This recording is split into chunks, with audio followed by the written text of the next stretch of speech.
Malam ke-11. Pada malam ke-11, Ratu Syahrazad melanjutkan ceritanya. Wahai raja yang bijak, gadis itu setelah sebelumnya ia sangat marah, tertawa karena mendengar syair yang dilantunkan oleh Hasan si pelayan. Kemudian gadis itu mendatangi para tamu yang telah diikat. Ceritakanlah kisah kalian, pintanya kepada para tamu, sebab umur kalian tidak akan lama lagi. Jika kalian bukan para pembesar, para penguasa, para pemuka masyarakat, maka aku akan segera memberikan hukuman. Celaka kamu, hai Ja'far. Beritahukan kepada nona itu siapa kita sebenarnya. Jika tidak, tentu kita akan dibunuh, bisik Khalifah Harun ar-Rasyid kepada Ja'far al-Barmaki. Itu sudah menjadi bagian dari hak-hak kita dalam kehidupan, tukas Ja'far. Tidak patut engkau bergurau pada saat-saat seperti ini, Ja'far. Setiap orang mempunyai kesempatan, sambut Khalifah. Sementara itu, gadis pemilik rumah mendekati ketiga lelaki butak. Apakah kalian tiga bersaudara?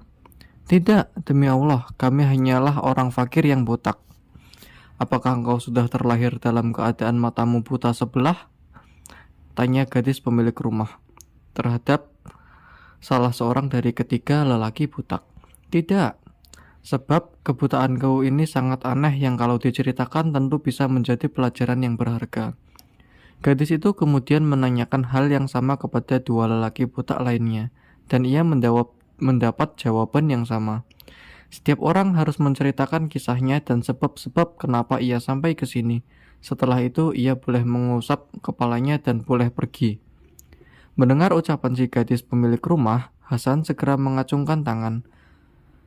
Nona yang cantik, aku adalah seorang buruh pengangkut barang dagangan. Aku sampai ke sini karena membawakan barang belanjaan seorang gadis yang cantik, yakni saudara Nona. Setelah itu, tentu Nona sudah tahu apa yang terjadi dengan aku di rumah ini. Demikianlah ceritaku. Usaplah kepalamu dan engkau boleh pergi, kata gadis pemilik rumah. Aku belum mau pergi dari tempat ini sebelum mendengar cerita mereka, sahut Hasan. Kemudian majulah orang pertama dari ketiga orang yang buta dan buta sebelah matanya itu. Ia pun bercerita.